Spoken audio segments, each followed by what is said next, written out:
Record. All right. Well, hello, everybody. Thank you for joining us this evening or this morning or whatever time it is where you are. Thank you so much for the reminder that we turn on transcriptions, so we want to make sure that we are accessible to all. My name is Taryn Almendarez. I am a developer advocate at Pantheon, and I'm also the lead of the Drupal Diversity and Inclusion Initiative.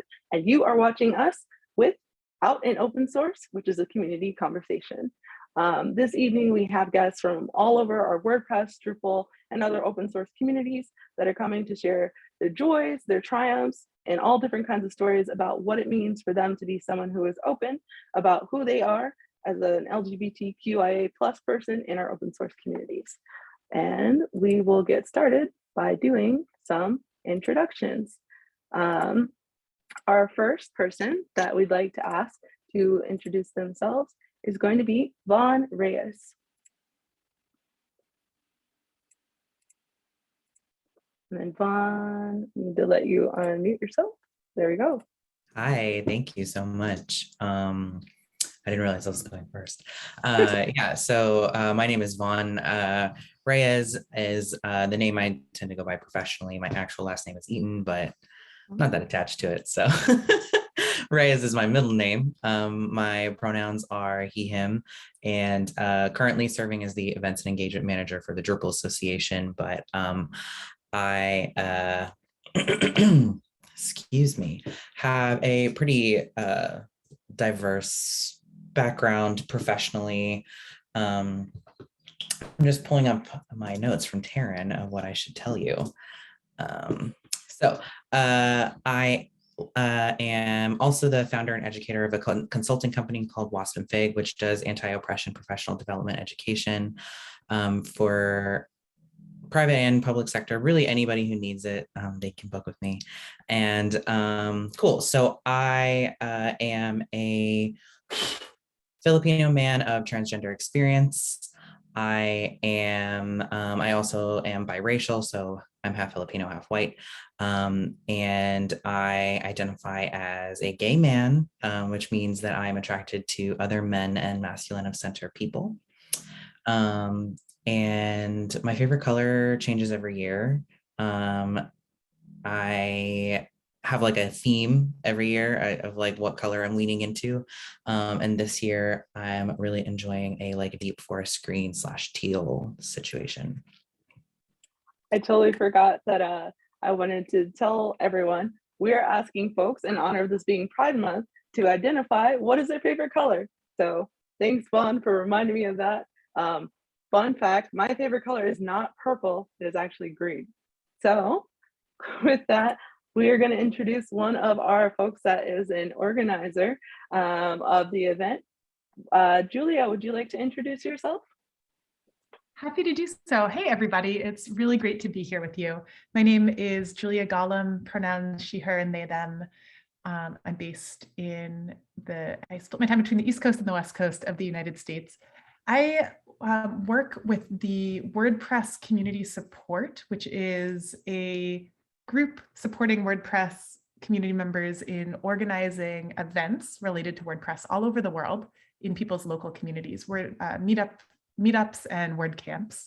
And I am a member of the WordPress Diversity Working Group. And Jill Binder, who's here, is the head of that working group. And we have some other folks who are involved in it. And we work on making sure that the WordPress community and the events organized within the community are as inclusive and welcoming as possible to everybody. And I'm sponsored to work full-time with the WordPress community by Automatic. Julia, do you have a favorite color? Oh, I like a nice relaxing blue today.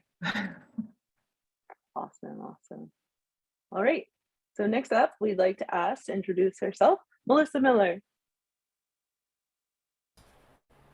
Hi, I'm Melissa Miller. I work for Pantheon as a senior UX engineer.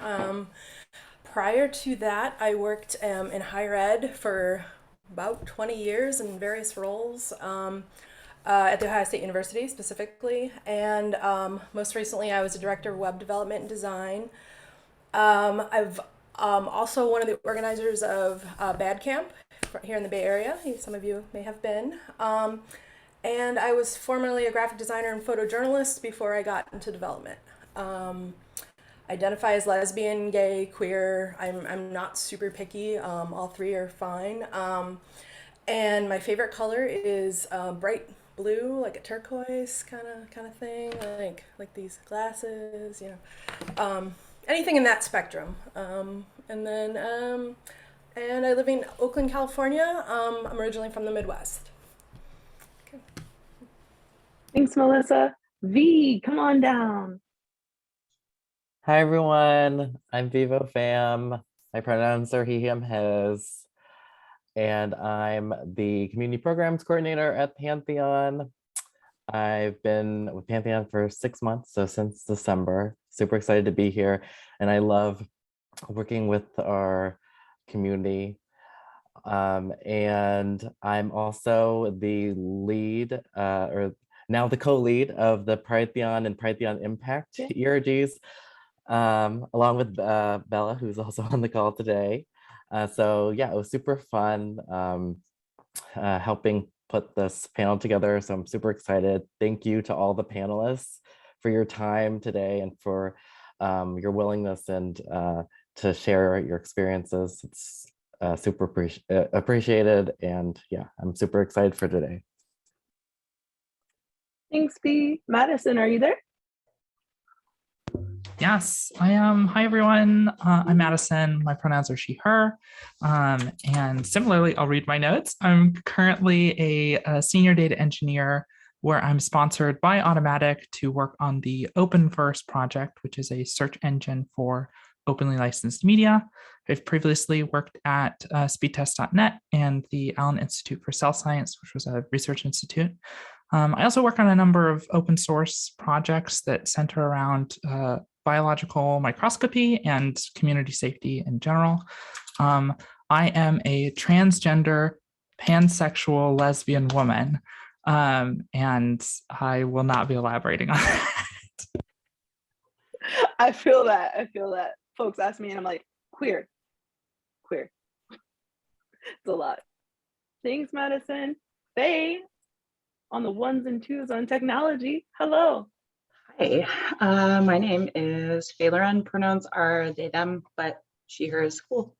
I am poly, pan, Canadian, genderqueer, front-end developer, manager, and I'm here on behalf of just the DDI initiative with the incredible Taryn, who has wrangled me into some awesome volunteer work here. So I'm feeling just really honored to be here today. So yeah, thank you.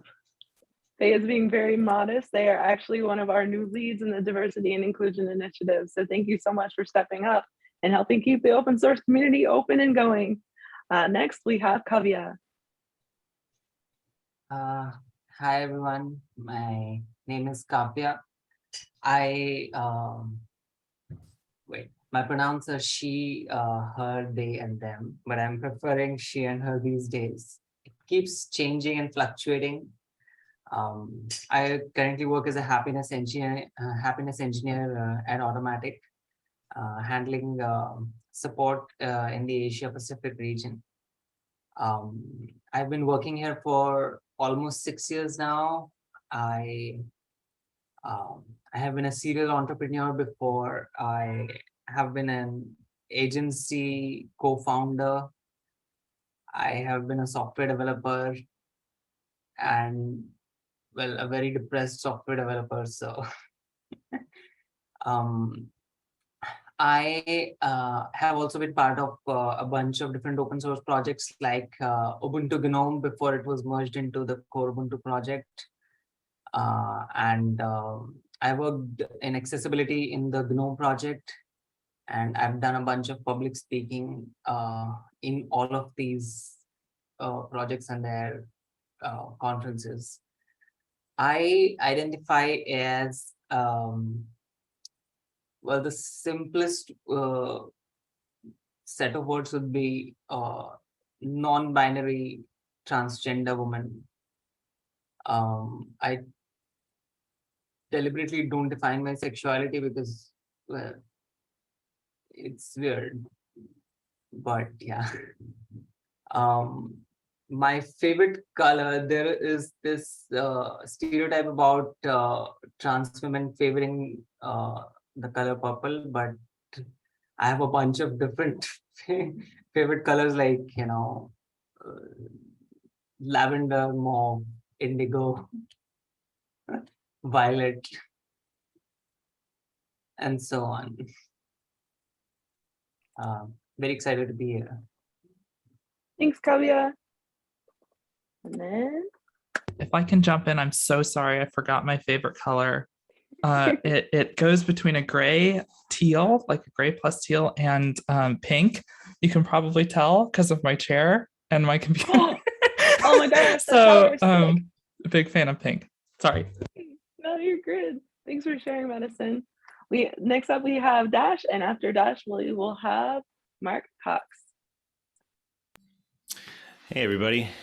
So my full name is David Dashiffin-Keys, but everybody calls me Dash, and my pronouns are they and them. I am a software developer for Georgetown University in Washington, D.C. And yeah, I'm a non-binary trans person, and sort of as Kavya said, the rest of it's just a mess, but I kind of glorify that. That's the way it's supposed to be. And my favorite color is definitively and has consistently been for as long as I can remember purple.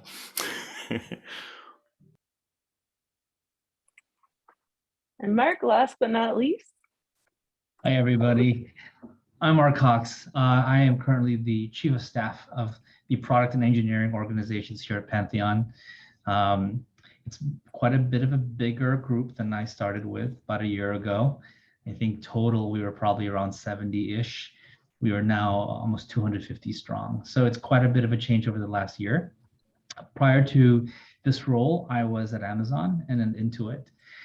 And my background is in program and project management. Before that, I was in politics. So this is quite a bit of a change for me for many reasons. My first time in a startup, my first time really in open source. And in this case, my first time serving as a leader, as a executive sponsor of Pantheon's Pridetheon Employee Resource Group. I identify as a cisgender male and as a workaholic. My favorite color is red. I kind of feel weird about being boring about my color, but I love strawberries. And so for me as a kid, that's always a thing that I always had and associated that with like comfort and could never have enough of it when I was younger. So that's me. Thanks, Mark. And we're setting all the spotlight. Thank y'all all for being here. And we are going to have a quick blurb from our sponsoring organization, Pantheon. Pantheon was gracious enough to give us the space to be able to host this on Zoom, and especially being able to have the live transcripts that we're able to. We are going to have some greetings from Nung Tran, as well as Vivo Fam, to talk about Pantheon, the things that we are doing to advance diversity and inclusion in the open source community, and wish I had Googled how to unpin spotlights more quickly and efficiently before we recorded this. Yay! All right, V and Nung, take it away.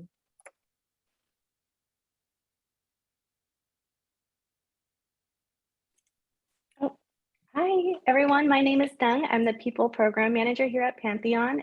My pronouns are she and her, and I'm excited to share a little bit more about Pantheon and how you can be a part of our community. So at Pantheon, we strive to have a culture where employees across the globe feel a high sense of belonging, unique individuality is recognized, and encouraged to bring your whole selves to work. As such, we're implementing a framework strategy, and we have programs in place to drive awareness and embed DEI into all aspects of our community. And one way we're doing that is through our employee resource groups, including Pridetheon Impact. And thanks to Pantheon's commitment to DEI, we're able to present and participate in events like the ones we're having today. Now, you might be wondering, how can you get involved and join our community? So our company is constantly growing and on the lookout for talented individuals to add to our team.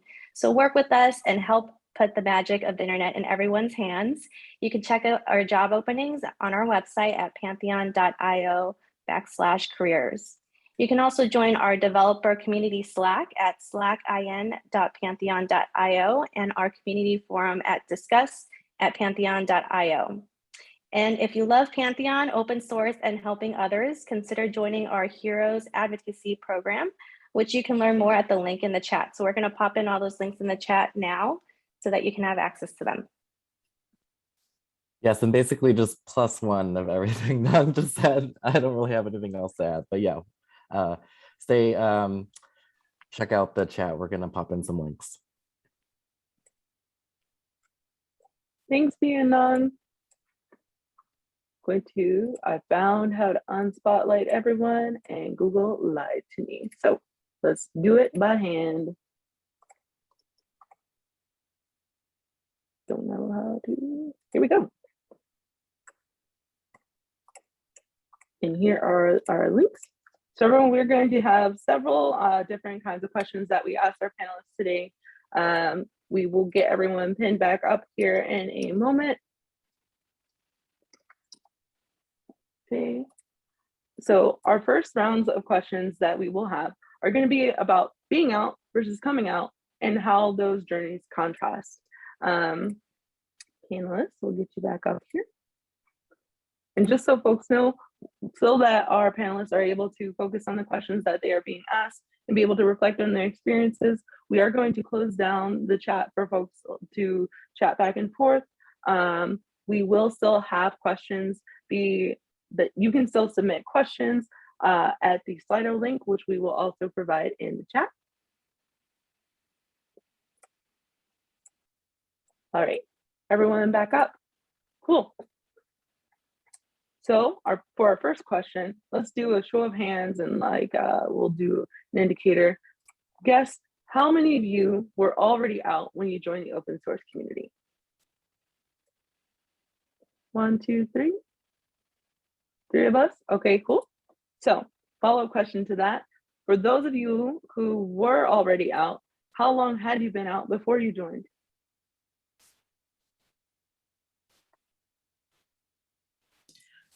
Ago, about 12, 13, 14 years maybe. I've been out most of my adult life, and that's about how long I've been in the open source community. I started doing Drupal about 12 years ago.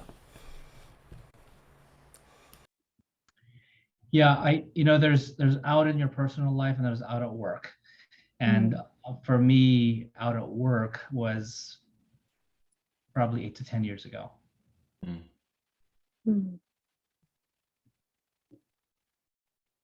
Who else would like to share?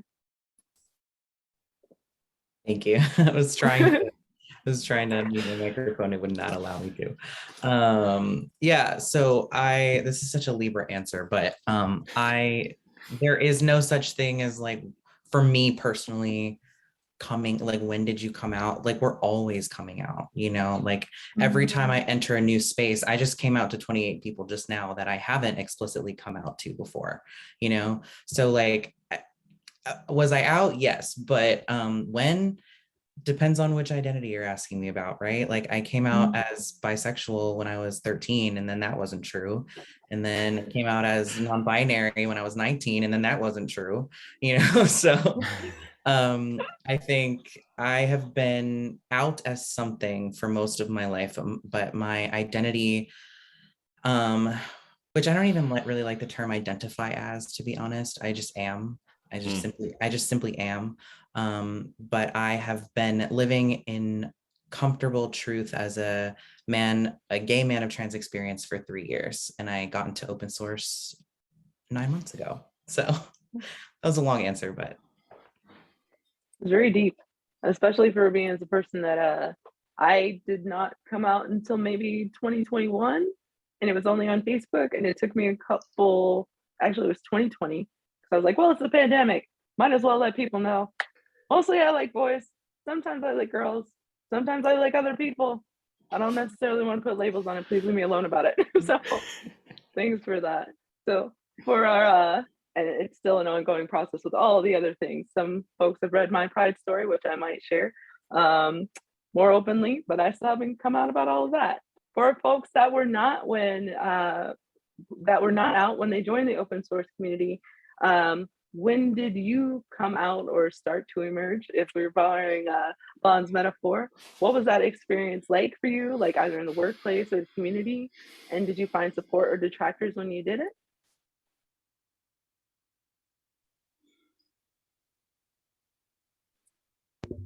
I can jump into this one. I joined the open source community, I want to say 8 years ago, and I came out 2 years ago. For me, it was very much I'm a very boring binary trans woman, and so it was like, this is just one it's just one thing that I'm just going to change everything.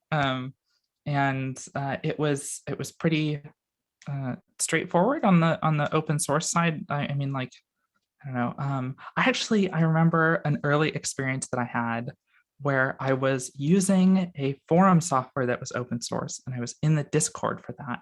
And I changed a bunch of stuff on GitHub and on Discord, and I didn't announce it, I just did it. And the core maintainer for that project like DM'd me and said, "Hey, congratulations." It was so sweet.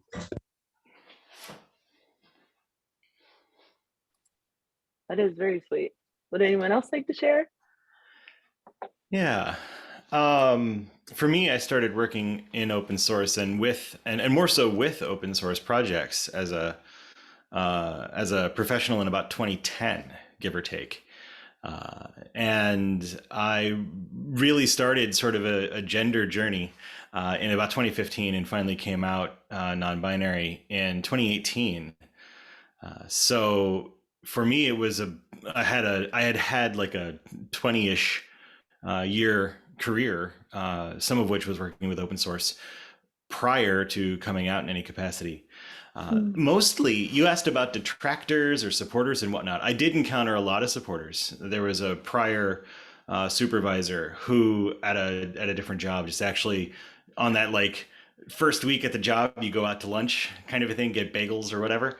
On the walk back to the office, she double checked and checked in and said like, "Hey, I'm getting a vibe and I just want to try to make sure that we're on the right page." And I was like, "Oh yeah, you know, we're both in the queer community in different parts of it." But she was very much supportive of the idea and basically said that if I had any trouble, I should just sort of point at her and she would take care of it. So there were a lot of folks there. But honestly, the biggest thing I've run into is just confusion around the idea of being a non-binary person. In some ways, not to say that it's easy to be a binary trans person, but I think people get that idea a little bit faster sometimes, not all the time, than being non-binary. And so there's a little bit of an extra mode of education that happens there. Okay,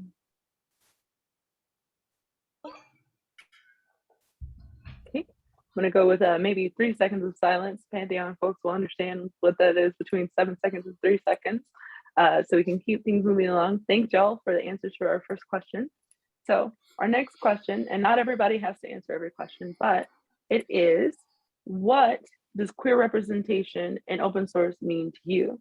Do you think that it's important? Why or why not? And panelists, y'all should be able to unmute yourselves now at your liberty. So who'd like to go first? I can go. So before I came out, almost 4 years ago, I kind of dropped off of the radar from the different communities that I was a part of. It was a very difficult time, but I specifically remember going to a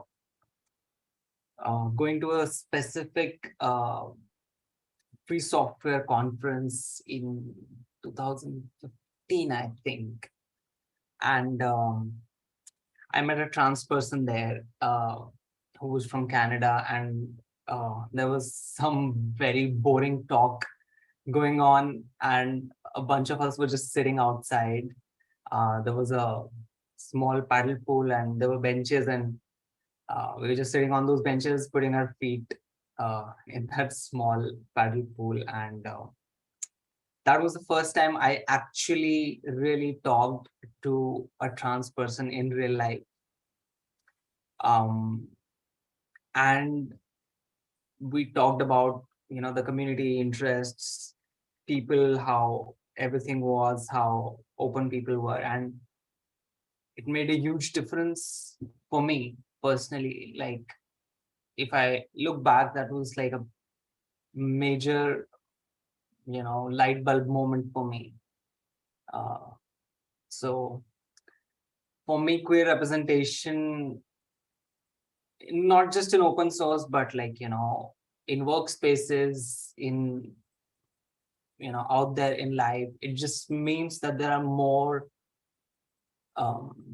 visible and outspoken people just, just being there, just living their lives,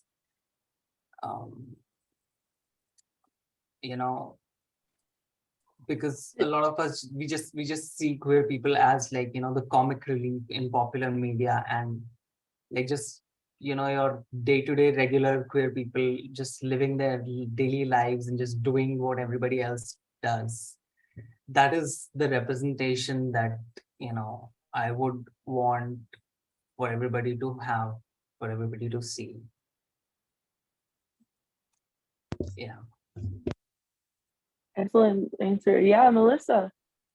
Mine kind of piggybacks off that a little bit. Because for me, yes, I think it's definitely important. I think it's important in the open source community and society as a whole. Just the idea of normalization and visibility, like everyone belongs there, and it should just be a normal thing. You shouldn't, if you want to talk about your queerness, great, but you shouldn't have to. It should just be a thing that's there. And I felt, as soon as I walked into the Drupal community, I felt like welcome, I felt welcomed. I went to my first DrupalCon in like 2012, and there was a BOF for queer people, and I'm like, oh, I don't remember what we talked about, but it was packed, and I was so happy that it existed. And so just, I never really considered it to be a problem in this community, and I hope it's like that everywhere else, or it should be like that everywhere else. So yeah, it's normalization, visibility, I think are important. And then also just the diversity in the queerness. Like I see it right here in this room, I think that's really important as well, rather than just like you said, just like the stereotypes. There's a handful of stereotypes, there's, that you make fun of on TV. There's the Indigo Girls lesbian. There's, that whole, there's such diversity within our community, and I think by normalizing that, it would go really far to continue to do that. Yeah. Mm-hmm. I wanted to answer this question. For me, it's a bit more than just open source, because I'm very new to open source. But around the time that I did come out of work, one of the driving factors behind that was because we had a VP at Intuit that eventually became CTO.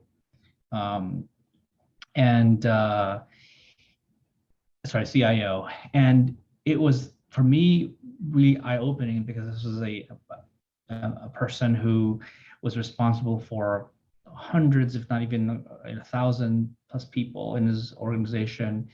And he put it out there that, he was gay, and it was okay. And if that didn't happen, I don't know that I would have had enough impetus to feel safe letting my boss know and my coworkers know. And so for me, it's not just that that it's important that we were represented just for ourselves, but that we allow and create that path for others to feel safe to come out as well. And so, look, I am a closeted introvert, I'll tell you that. It's strange given, my role and my visibility at my company. And being asked to actually, be the executive sponsor for our Pridetheon employee resource group, I was terrified, because I'd never put myself out like this before. And I think it was Vaughn who said coming out all the time, and this was like another level of coming out, right? And coming out to a few people that you trust at work is very different from being in a big Zoom with a couple dozen people and actually sharing your story. So for me, that discomfort is almost like a way of paying forward the fact that somebody paved the path for me to come out of work many years ago. And I think that's why it's important, so that we continue that, because we shouldn't take for granted that just because it's 2022 and everyone should be more open and more accepting, it isn't. It's a day-to-day battle for ensuring that inclusivity, that we are aware that, it's like school. Every year there's a new senior level of students, and the battles are fought every year again for whether or not it's okay to be yourself. So anyway, that's my take. I'm sensing a through line because similarly, my experience with queer representation in open source was 3 years ago. I attended a conference, regional Python conference called PyCascades in the Pacific Northwest in person. And while I was there, one of the organizers of this conference was a trans woman, and she was open about the fact that she was a trans woman, and very proud of that, and that she was an organizer and that she was on stage, doing this. And similarly to what some of you have said, it was a moment for me of like, oh, like trans people are just people. Maybe this is an acceptable thing that I can do, right? And the next year, like a month after I had come out, that was the first big event that I went to as an out trans woman, was this PyCascades event. And it was like so heartwarming and so wonderful. And everyone was just like so kind at this conference. And then I came up to this person afterwards and I said, hey, I just wanted to say thank you. You were like a non-trivial part of my own journey. And then 6 months later, she reached out and she said, hey, do you want to be an organizer of PyCascades? And I said, sure, yeah, I'd be happy to. I mean, like, you were in this position and, it would be awesome to sort of carry that forward and continue to be, the very visible, loud trans woman. And then last year I was an organizer for the conference. So yeah, similarly, just like that moment of, wow, like this is a thing that you can do. There are people who are like that. And not only are they like just people, they also kick ass. And so that's, yeah, very cool. I love how like folks, I agree with the answer. Ask like why or why not, just in case people don't feel like it is, right? Because there are some people that feel that way. But I was moved by the fact this. I think it was you, Madison, that said, trans people are just people. It's like we all sometimes put on pants or dresses or shorts. Like we all eat food. We drink water. This is just like, these are just people being people. So I love that representation lets people see like this is just a normal thing that happens sometimes. Sun goes up, sun goes down. I like boys. I like girls. I like days. Same for everybody. So, and to what y'all spoke of, especially for how representation helps folks be able to see themselves and be able to move forward, and for us to bring that work forward, right? I think Mark and Madison, y'all both spoke to how being able to see somebody else be visible let you come into a place where you could lean into your discomfort with being visible, and that helps somebody else be able to come forward. One of my favorite quotes, it's much longer, but it's that we drink deeply from wells we did not dig. And it's just like this continuous work that's going on. So this is inspirational. I needed to get my inspiration hat off. Well, for our last question that we have, this question is particularly for our trans panelists. And we've talked to most of y'all about this question, wanting to make sure that if you feel comfortable still now answering this question, you're welcome to. If you would like to not answer the question, that is okay too. For our trans panelists, we would like to ask, regarding your journey to becoming your authentic self. I am stumbling right now because I am a cisgender woman and I always want to make sure that I'm asking things respectfully. Regarding your journey to being your authentic self, what was the most difficult part of transitioning at work, either medically, socially, or legally? And what kinds of things got you through the hardest parts? Thank you in particular to Vaughn for helping me to reframe this question. So, yeah. Yeah. And I think I'll, if you are all okay with it, I'll jump in on this one. Yeah, I wanted to talk about this in particular, and I was grateful that Taryn reached out to me and kind of ran it by me. Like, do you think this is important to ask? Because I absolutely do, because, I am a little uncomfortable with the previous question, like queer representation, because trans folks are always the elephant in the room, right? We're always the scapegoat of basic human rights. If you look at the example in the United Kingdom right now, they just banned conversion therapy unless you're trans, right? So we are always excluded from LGBTQ plus advocacy.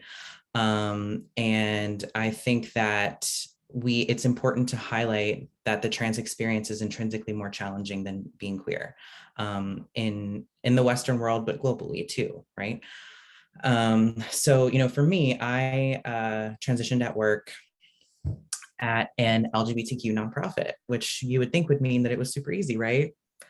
And I think that when you are in a social advocacy space, it can sometimes be more traumatizing to be treated the way that I was treated, because you expect better from those people, right? So, people dead named me all the time, people misgendered me all the time. I had to fight tooth and nail to get my email changed. I mean, it's just like ridiculous. And that's just like social transition, right? So the medical transition, and we get into those systemic level things, right? So like, is my health insurance going to cover my testosterone? Do I have to get 14 authorizations before they'll fill it? Like, do I have to meet my deductible to get top surgery, or do I have to pay out of pocket? Like, it's all of these structural things that I think cisgender queer people don't experience. And our healthcare is intrinsically tied to our workplace here in the States. So I have to consider, when I'm going to work somewhere, can I still get hormones if I go and work that place? You know what I mean? So thankfully, the Drupal Association has a very robust healthcare and trans inclusive healthcare plan, which is great. And then legally, I have to individually change my name with every single entity on earth. So every single credit bureau, I have to submit my name change documents for, and you don't have to do that if you get a marriage certificate. You only have to do that if you're trans. So, the systems in the States make things hard for trans people on purpose. And I think a lot of times people don't take us seriously, that there is a systemic effort to remove trans people from society. And I hear a lot like, oh, yeah, that's dramatic. And I'm like, it's really not. And I think the other side of it too is that, I went back and forth whether or not I really was going to speak, because part of what you all have spoken to is that trans people are just people. And there is an inherent risk in me standing up here and telling all of you all that I'm a transgender person, right? That's very dangerous for me to do. But I do it anyway, because Chino Scott Chung did it for me. And whoever is after me, I'm going to do it for them, right? But it's scary. And not knowing who is actually in your corner. Like, sometimes the most violent crap comes from allies. Like your trans allies are the ones who do you the worst. So you never know like who's really in your corner, and who is supporting you optically. But when it came down to it, like, if we had a sweeping federal law that like we have to detransition everybody, would these big tech corporations stand up for us? And I don't think that they would, So I think that's the hardest part, is like not really always knowing who really has your back or not. And are you valuable as a trans person because of what you're contributing, or are you just simply valuable, So, but to answer the second half of the question, what got me through is I have champions in my corner. I have people who fight tooth and nail for me and for my success. I have trans Asian ancestors who show up for me. And I have a strong support system and community, and I lean into my ancestors in the Philippines because the Philippines has a huge trans population, and they've lived through worse and have made it through and have had their stories told. So I will too.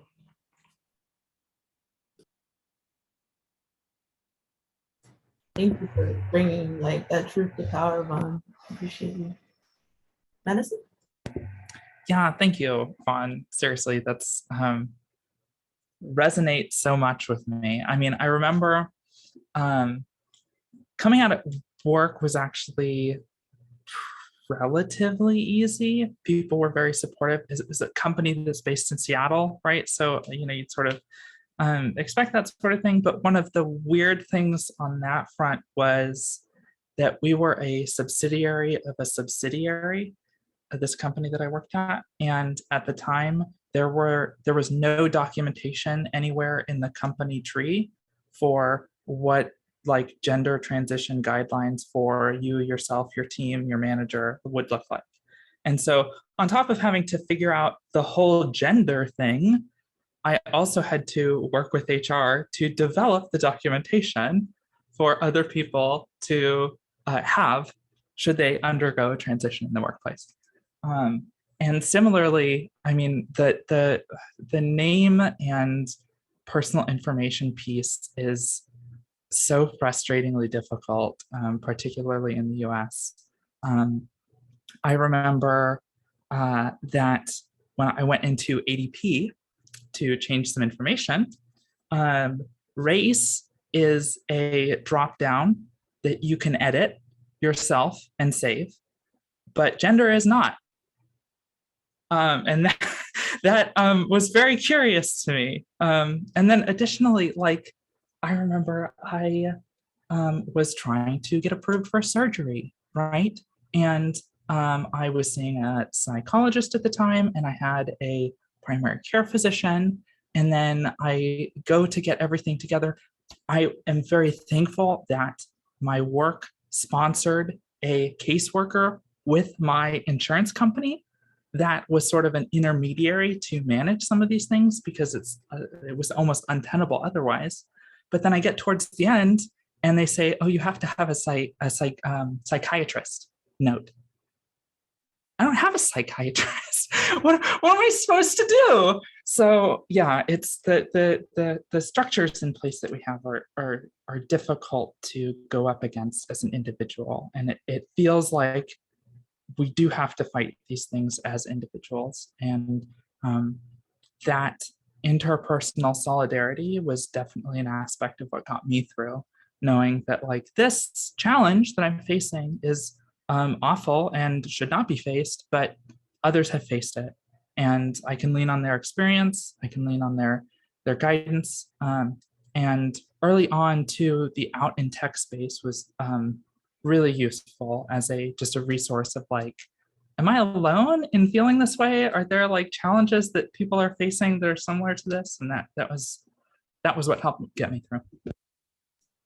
And I also want to name that psychiatrist requirement is rooted in the eugenicist opinion that we are clinically insane for being transgender. That's why they require us to have a psychiatrist sign off, because there's no way we could know our own experience. We need a doctored professional to tell you that we're crazy enough to need surgery, which is messed up, right? Like, and it's at the root of the great trans debate happening in this country right now. Like, should we allow these people to maim their bodies? It's like, it's the same eugenics principles that have oppressed every marginalized person, you know, like the trans struggle is unique, but it's not singular, I like to say. Like, they've used that same stuff for gay people, they use that same stuff for people of color. So I think what I think too for a way forward is us building solidarity across marginality. I see a lot of infighting that goes on in the queer community in particular about like, are you trans enough? Or, you know, cis queer people actively being transphobic is something that goes on a lot. And we're all being oppressed by the same things. So I think building, and I think that doing panels like this is a step towards that. So I'm really excited that we're having this conversation, because if we're not together, my tattoo shop has a slogan that says hang together or hang alone.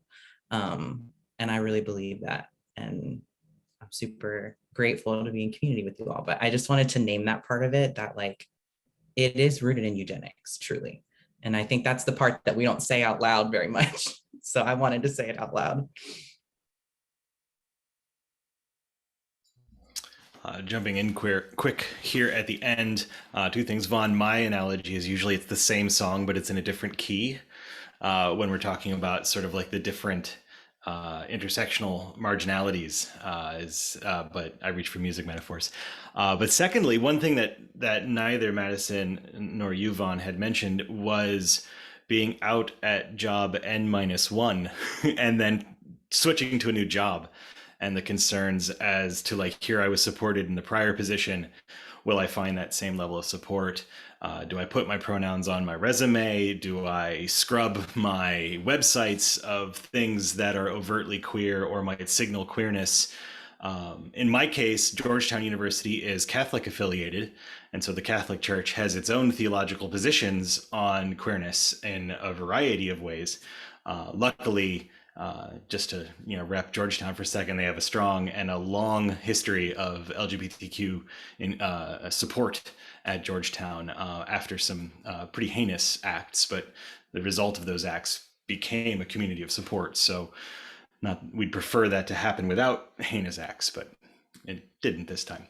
But anyway, so Georgetown turned out to be a place that it worked.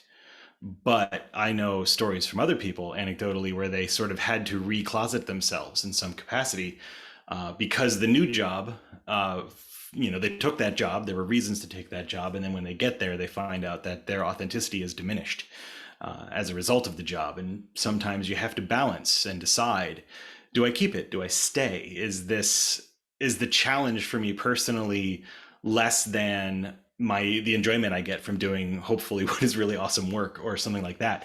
So there's all of these different pivot points that I think each of us experiences differently. But queer people experience a set of additional pivot points sometimes, and especially for me, at least, the hardest point was that transition, not of myself, but from one job to another, reopened all of the questions that I thought I had answered previously.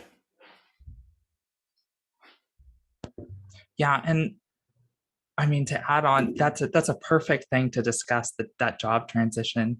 In some senses, it can be good because when I was working at the job I came out at, there were systems that it was like, we are never going to change your name here because we can't change your name here. We're never going to change your gender here because we can't change your gender here. And so when I was able to move to a new job, it was like, okay, this is it. I'm here. I've arrived.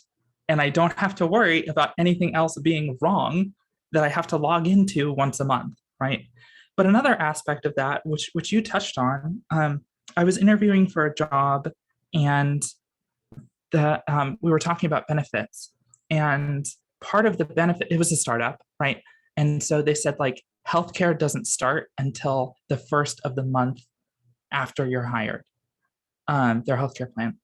And I turned the job down. And I said, I can't do this because I have things that I have to have covered that are expensive if they aren't covered. And I was going to get hired on like the 2nd or something. So it was going to be like a full 30 days. And so I told the CEO, like, I'm sorry, I can't do this. And your hiring or your benefits practice here is like necessarily exclusive to trans people and people who need healthcare in general. And so I turned them down. And then like several weeks later, the CEO called me and was like, hey, I just wanted to say thank you. We changed this. We have healthcare starting on day 1 now. We've made this a little bit more inclusive. Appreciate that. And so that was very nice. But it's still like, that's part of the calculus that you have to consider, which may not be present for everyone. And I think that we were going to transition to another section, but I feel like y'all have named some things about the systemic ways that, especially trans people, I have an economics question that I want to ask, and I feel like this is like perfect framing for this here. So Faye, we're going to switch over to your section in a moment. Also, my AirPods died, so sorry if the sound is different. If you know me, y'all know I love stats and data. So this question is framed like this. According to a 2019 Williams Institute analysis of, it's called the Behavioral Risk Factor Surveillance System data, more than 1 in 5 LGBTQ plus adults, so that's 22%, live in poverty compared to an estimated 16% of straight and cisgender counterparts. So among LGBTQ plus adults, poverty further differs across sexual orientation, gender, and race. So almost 3 in 10 transgender adults, 29%, as well as almost 3 in 10 cisgender bisexual women, 29%, are living in poverty, substantially more than cisgender bisexual men at 19.5% and cisgender lesbian women at 17.9%. The stats go on to say that cisgender gay men, in contrast, are less likely to live in poverty than straight and cisgender adults, 12% of cisgender gay men compared to 13% of cisgender straight men, and 18% of cisgender straight women live in poverty. Then when you add confounding factors like race and ethnicity, poverty rates among LGBTQ plus people of color in the United States tower over all of those other groups. For Latinx transgender adults, that ends up being 48% of folks living in poverty. And then approximately 4 in 10 Black transgender adults, 39%, live in poverty. I'm bringing this up because we are in open source software, and folks are often asked, if not expected, to spend their free time contributing unpaid time and effort to unpaid projects in order to get ahead or advance or even to get that first job. It's a problem that founders of both WordPress and Drupal have both acknowledged. So in y'all's opinion, Vaughn, I can see you and I like bond on these types of issues, right? We have like all kinds of solidarity things. In y'all's opinions, how should we approach these complicated realities in ways that enable the members of our community to advance their careers and continue the mission of open source without us compounding these issues of poverty? I know I've been talking a lot, so I'm going to answer this kind of quickly and then step back because I'm a firm believer in move up, move back. So I don't want to take up too much of our panel, but this is a perfect way to talk about Discover Drupal. So one of the ways that we're trying to target this specific issue is with Discover Drupal, which is a talent and education program of the Drupal Association, which targets historically marginalized people who are interested in open source, and we give them a sponsored education and then a final project, as well as a like soft skills training, and then connect them with employers. So it's important because you can check out there's a keynote from DrupalCon Portland where Mala Kumar from GitHub talks about why open source is more exclusionary than traditional technology. And it's for this reason that Taryn brought up of like, marginalized people do not have free time to give. You know, we're trying to live out here, you know what I mean? So the purpose and idea behind Discover Drupal, we're trying to scale it right now, is to get folks to invest dollars into talent and labor of sponsored contribution in open source, right? So, you know, one of the things that we want to do moving forward, one of the steps we're going to take is try and engage some of these huge Drupal end users, right? So Nike, why aren't you giving us your money, Nike? What's up with that? What are you doing? Here's a great way that Nike can give us money that's in line with their DEI goals, which is to sponsor Discover Drupal contribution. So pay them to contribute to the Drupal project, right? So we need to be investing our coin into marginalized people's ability to contribute to open source and pay their bills at the same time. And I also think we need to start considering the disparity and in the C-suite of technology corporations broadly. We have lots of marginalized people in open source, but how many of them are at that leadership level, right? And so I was super, super excited that Mark was here as a chief of staff. Like that's the direction we need to be going in, you know? And when you talk about hiring, people say like, oh, we'll do blind resumes and we'll just like evaluate based on experience. But that technology is created by human beings, and human beings are inherently biased towards marginalized people. We're conditioned that way. So I know we have laws about hiring discrimination in this country, but we need to be specifically targeting queer and trans people of color specifically in the outreach process in hiring to reach the people with those skills to get into the C-suite. Like that's really important, right? So those are the two things that I would say. And now I'm going to stop talking. Thanks, I'm gonna add something here. I live in a country where if you're even thinking about, oh, should I be contributing to open source, you are most likely going to be in the top, I don't know, 2% of the population, maybe 2 to 3% of the population. So I'm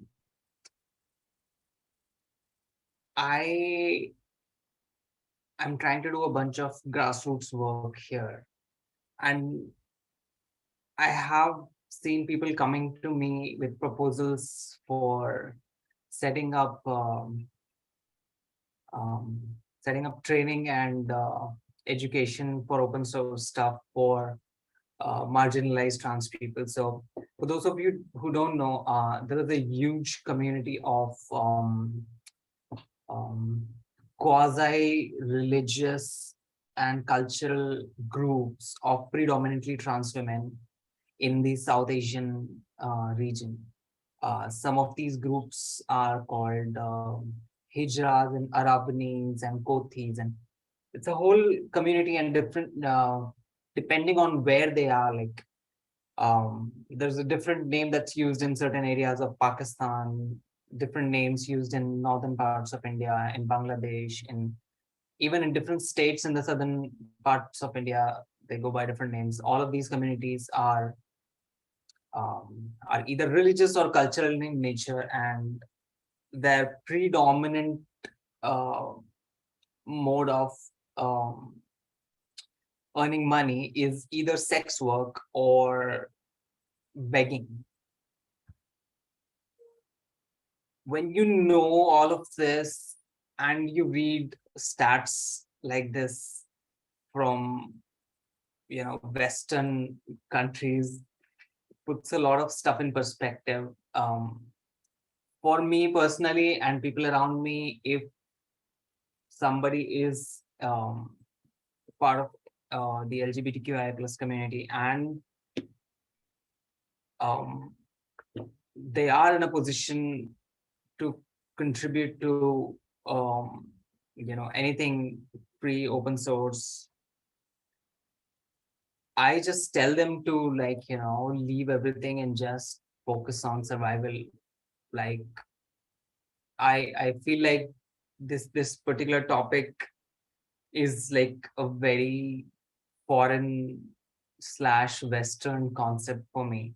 I am not I'm the farthest thing from a nationalist, but like the ground reality here is that it's not about what people can do for any open source community, but what can the community do for them without them being a part of this. So I don't really know how to end this argument because this can go on for a couple of hours. I feel like you like mic drop that right there. That was great, Kavya. That was great.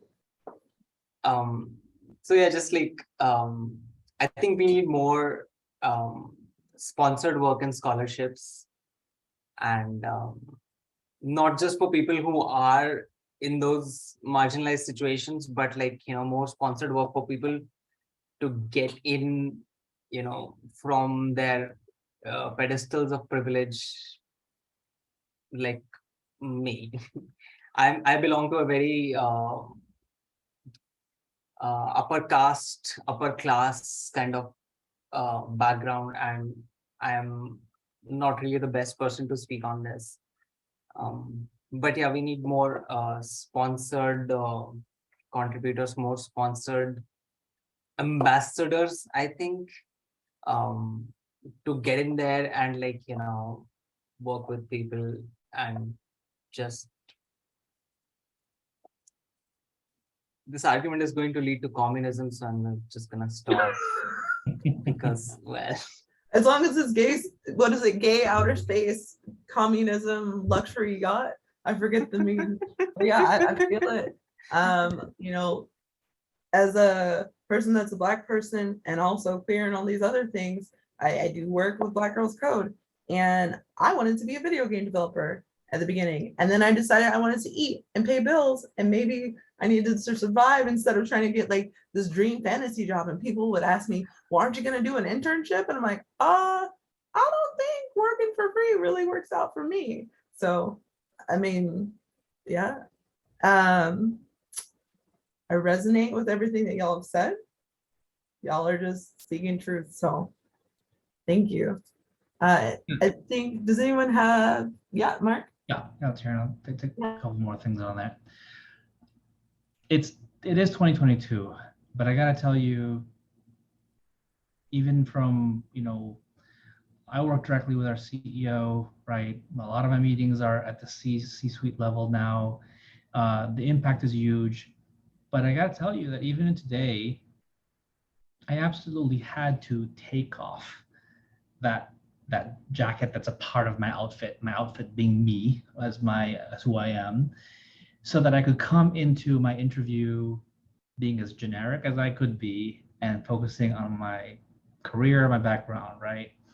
And then only when I had felt that I had earned the right to come out again at work, after I had been able to show my chops at what I do, could I put that jacket back on and say, okay, and by the way, this is also a part of me, right? It's hard. You guys know how hard it is.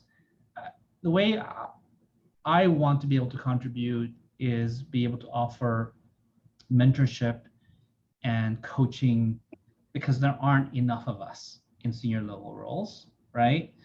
And let's face it, are you just gonna go to some random C-suite and say, hey, I heard you were gay, but could I talk to you once a month and you see, you know, about what I could do for my career? You're not gonna do that. But what you can do as a leader is go to these forums, participate in resource groups, make it known that you're not hiding and that you're making yourself available. But it has to be a two-way street, we know that.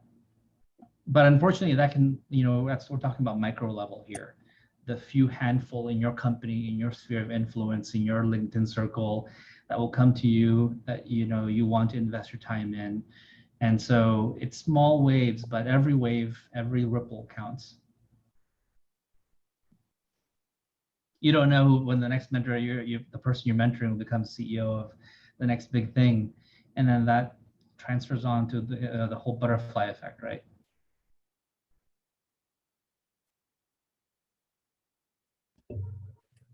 I think too, this sort of goes towards what Kavya has mentioned.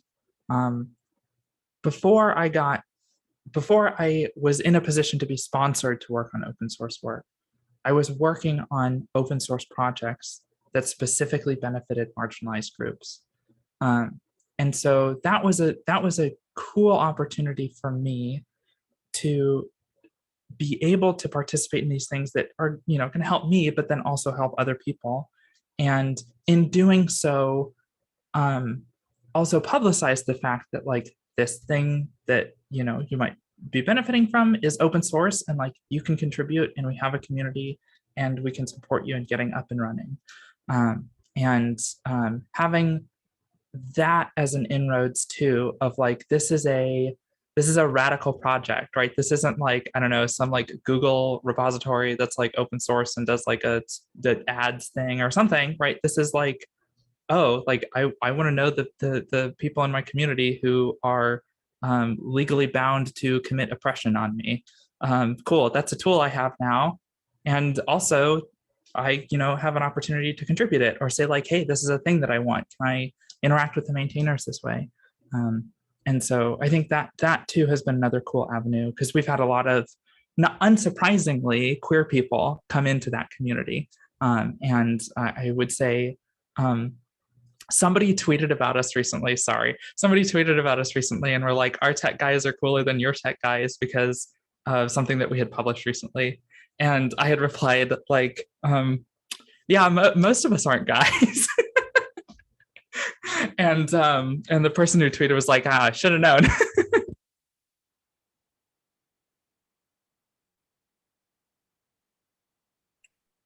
All right. Thanks, y'all, for indulging the very data-laden question with your very insightful responses. We're going to switch over our facilitation to Faye now. Here we go. Hello, thank you, Taryn. So the next category of questions is called Celebrating Ourselves and Supporting Each Other. There's been a lot of really great conversations so far about solidarity, mentorship, support. So the first question here is, who are some of your major influences when it comes to your personal and professional life? And could you tell us about those people? Any takers? I'll go first because mine is going to be pretty brief. I don't really have specific people to call out. I have a few in my head, but it's more of a type of person. So the type of person that's very authentic and transparent, I've tended to work well with, either personally or professionally, and looked up to that and have tried to convey that, down the chain as well. So that's it.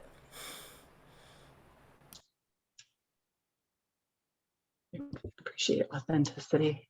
I will say too, trans Twitter is great.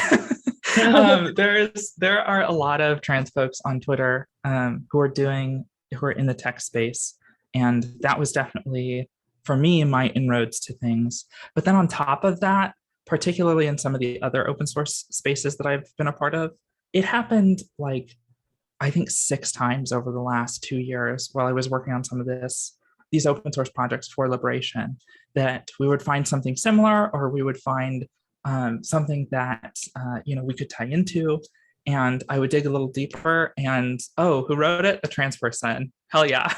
So those like fun surprises of like, this thing is another trans person is doing this. I would say that those are certainly inspirations for me. Look, trans Twitter, I will follow. I think for me, this question is always hard for me because I know that, especially in online communities, there is a certain expectation of how you're supposed to answer these kinds of questions as a trans person of color. And it's usually like other trans people or, and I think the reality for me is that a lot of the harm that I've experienced has been at the hands of other queer and trans people, because I am most of the time in community with a majority queer and trans people until I came to Drupal. So my perspective of this is a little bit skewed for that reason. So I don't want this to come across as that I'm like caping for cis people, but Angie Sabin and Tim Lennon have been foundational for me professionally. I had to like fight tooth and nail to elevate in any professional role I had prior to coming to the Drupal Association. And and Heather Rocker, and she's not with us anymore. She left us for Amazon, but she was one of the folks that hired me at the DA too. But in the nonprofit space, there's a lot of like bureaucracy, and I faced a lot of transphobia in that space of like having to prove that I was good at my job. And I found myself hitting a lot of walls and progressing professionally. I'm almost always the only trans masculine person in a space. Most of the time, I don't encounter other trans men very much professionally. And we can get in, if you want to have a one-on-one with me, I can talk to you about why I think that is, if you would like. But Angie and Tim have really been like oh, you want to do that? Sure, let's make it happen. And just have like stripped away barriers that I've experienced in every other job I've ever had. So they're extremely influential to me. And I think both of them are really good examples of how cisgender people can show up for trans people and really do the work. So I just want to shout them out. And then personally, I have a very strong network of queer and trans Asian folks in Philly who hold me in community every day. And they really remind me that our queerness and our transness is ancestral in our cultures, and that that is a really driving force for me professionally and personally, to remember that my transness and my Asianness are intrinsically linked. They're not separate from each other. And so those are my big two. Appreciate that multiple people said community. That yeah. Whew. Does anybody else want to weigh in? I'm gonna jump to the next question. I'm ready. This one's a bit different. So we know that being queer is not a cakewalk, and things get hard. Sometimes things get really hard. What are the things that we can do to recenter ourselves? What are the acts of care that you do to refill your cup? I see people looking very pensive. I'll be brief, just because I mentioned trans Twitter. Log off. That's an act of self-care. Just log off. I've been doing that a lot recently because the news does not get better for trans people. And it's a hard balance. I was writing, or WordPress Automatic does helps sponsor WordPress. And so we have lots of blogs internally. And I was writing blogs like once a month about like, hey, stuff's getting worse for trans people. Here's all the things that are happening to trans people. You should pay attention. And I just stopped. I had to stop because I couldn't. It was not a healthy thing for me to be consuming that much information. So yeah, log off. So simple yet so profound. Yeah. I try to get outdoors, and I have a wife and a dog who both love to hike and do outdoorsy things, or we'll just go down to the bay in the urban area or something. It's just get outside, get away from the computer, just enjoy being outside. Yeah. Yeah, you're mentioning something. So I have 2 cats who keep me busy when I'm not feeling okay. They have a habit of coming to me and starting to make their biscuits. One of them is, so this is Miso. Miso, say hi. She's very talkative. She's like extremely talkative. Like she meows when she's hungry, or when she wants attention, when she has done eating food, or well, literally all the time. And the other one, she's not here. Oh, she's there. She's down there. I don't know if you can see her. She's hiding. So she fetches those small bouncy balls. So yeah, that's one thing that I do for self-care. I throw small bouncy balls so one of my cats can, bring them back to me. And the other one is I can pay attention to the other attention-seeking cat. Apart from that, I try to immerse myself in all kinds of hobbies. Over the years, I have tried painting, sketching, origami, woodworking, designing, electronics, etc., etc., etc. Like I have ADHD and I'm autistic, and like I have not been able to like stick to a single hobby, but like I try to keep doing stuff. These days I build keyboards and I design and print 3D printed stuff. I make things that are always on my desk. That's phenomenal. And who says you have to only have one hobby? Hobbies can be like Pokemon. You can have as many as you want. No, I don't have like it's in 3 digits. That's all I'm going to say. If you can figure out how to articulate your secret of how to have 3 digits worth of hobbies, I feel like that could be a whole panel in and of itself.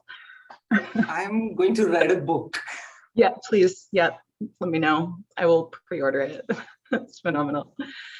Most of the time I go on about, especially with my friends and family, about the importance of having purpose in your life. But I gotta tell you, that's exhausting all the time, to always have like something you need to do, something that's gonna guide you to the next thing. Something that I feel like needs to be said more often is we need to give ourselves a space to just not have purpose some days, some weeks, to waste time, because it's our time, right? No one is going to give us back that next day that we needed to just do something worthless.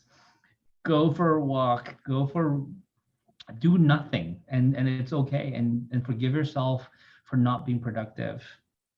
And it's about that balance of, and not feeling like you need to always keep going, right? So to me, it's just that reminder, and just that can make a big difference in making it through our work days and our work weeks.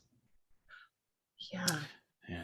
In the spirit of quote unquote wasting time, my go-to is kind of like the escape into novels and reading.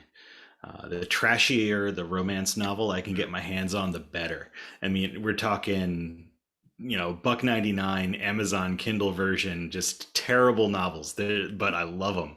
And it's because they're not real, and nothing in them is real. Even if they're set in this world, if it's not like a fantasy setting or whatever, none of these experiences happen to real people. So there's something about separating fact away from this sort of trashy fiction world that settles, and sort of just take a Saturday morning and read a couple chapters or a whole book.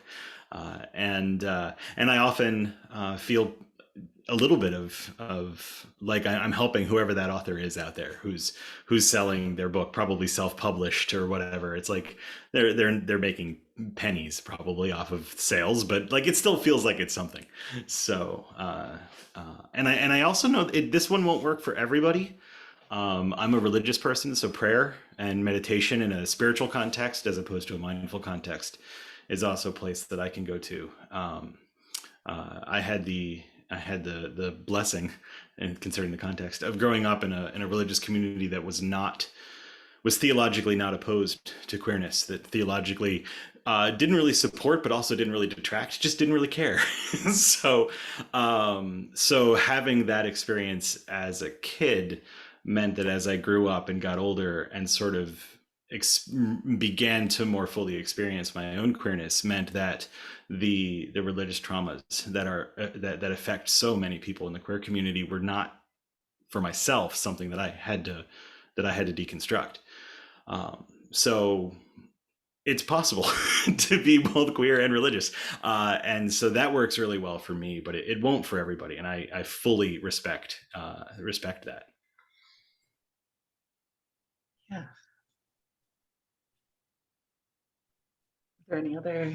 I definitely appreciate that there is a pattern here of walk away from the thing that is overwhelming, which is yes, so much yes. It's harder. It's harder than it seems. So yeah. Okay. So the next question, if we're ready, is my second favorite on this list.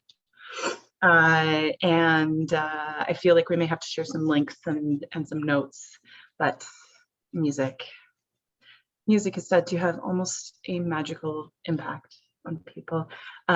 We would really love to hear about your favorite songs, especially if they help you celebrate your unique walk in life? Are there songs out there that uplift you and give you strength? More pensive faces, I love it. So mine is that the music, it's like the actual song itself doesn't have to have anything to do with being queer other than there's a queer person in the band. But the music is what led me to my current partner, who is my forever person. And so we were both on like Bandom Tumblr in like 2009. And I'm a little bit older than them, which means that I'm super into Fall Out Boy and they're into Panic at the Disco. And so we constantly have this playful push-pull of like, my faves invented your faves and don't ever forget it, you know? But we have this like almost like spiritual relationship with Fall Out Boy and Panic at the Disco and the way that the music moved us as young queer and trans Asian kids. And there was a time in my life when Fall Out Boy was my only friend and the only thing getting me through life every day. Like when I was 14, 15, I grew up in the rural South in North Carolina in a predominantly white community. And I was on an island all by myself. Literally, I grew up on the Outer Banks, North Carolina, which is an island. And so to this day, I get this like misty feeling anytime I hear Fall Out Boy out in public. I've seen them in concert many times. And now I also feel that way about Panic at the Disco because of my partner. And so there's this spin instructor in our town. I go to spin class 3 times a week. And I go to one specific instructor's classes because she always plays Fall Out Boy and Pantheon the Disco. So I'm like in the spin class, like riding for my life, but also crying a little bit because it reminds me of, I think it's really true that bands can really save people's lives. And I feel really strongly, and I feel very connected to the Bandom community to this day. I mean, it has its toxic parts just like anything else, but there's this like really like bigger than me feeling around the Fueled by Ramen metaverse that I feel deeply connected. And it is a big part of my queer and trans history with my partner. So like, oh, sorry. I was gonna say, so Vaughn, this explains so much about like why we bond so hard. So we're going on the Panic at the Disco tour this fall, right? Right? Yes. That's all I wanted to say. That is literally all I wanted to say. Everyone at Pantheon knows Fall Out Boy, Panic at the Disco. Bye.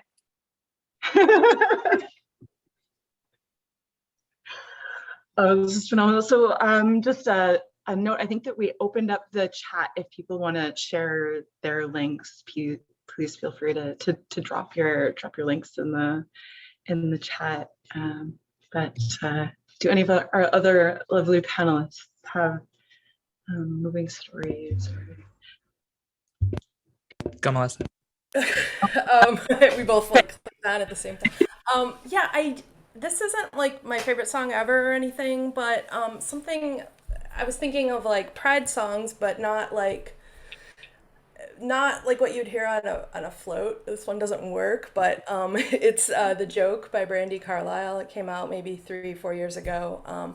But it's kind of an anthem for the marginalized, and I kind of think of it as a queer, kind of a queer anthem as well. So it's and she's a queer artist. So I just like to recommend that if people hadn't heard it. And just in general, my 2 favorite bands are the New Pornographers and Belle and Sebastian, who each have like a dozen people in them that play tons of instruments, and there's multiple singers.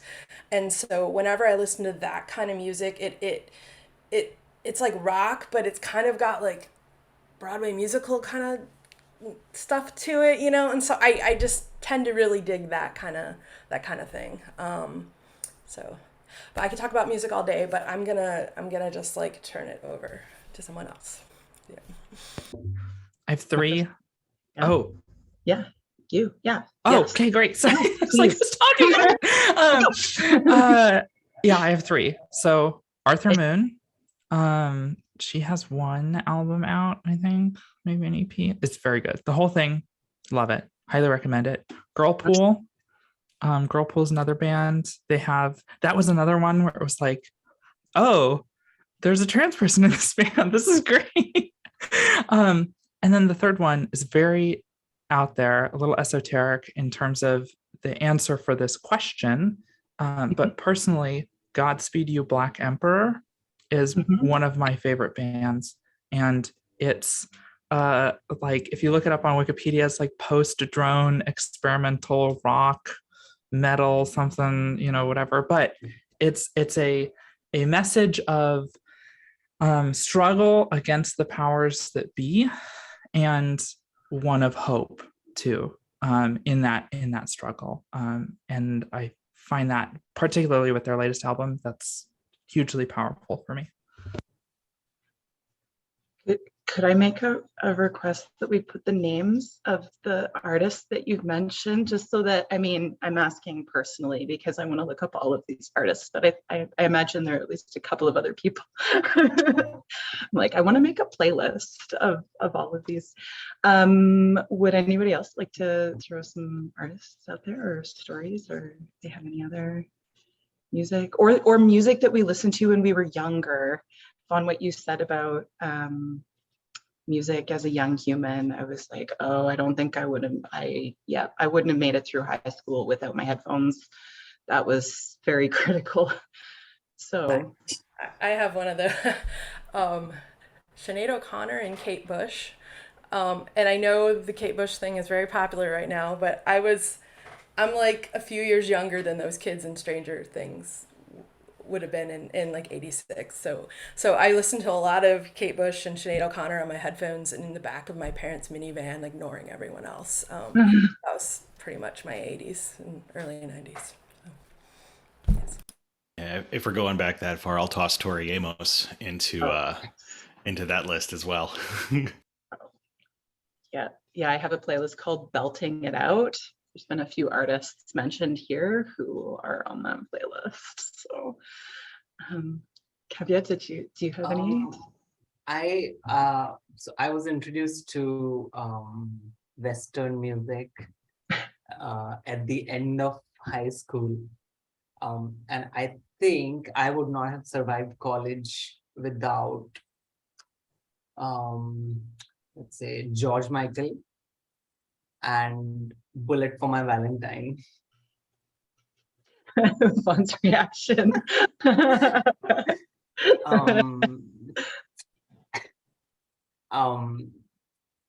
have periods of hyperfixation with music, and for the last couple of years I have stuck to everything Jason Mraz, and just before that, and like between George Michael, Bullet for My Valentine, and Jason Mraz, there was a period of Sister Hazel. This one song in particular called Change Your Mind, which was like, this is it was very like when I was feeling like nothing is happening, I was like, I would just put on that song and I would just listen to it for hours, on a loop. I'll put down the names in the chat. Yes, please. Thank you. I am such a music human, so eclectic, all over the map. So I'm just really, really appreciating this. Are there any others we should?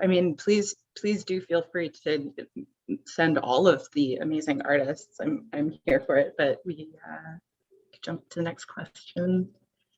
Yeah. Okay. So last two questions are maybe a little bit heavier, but they're important.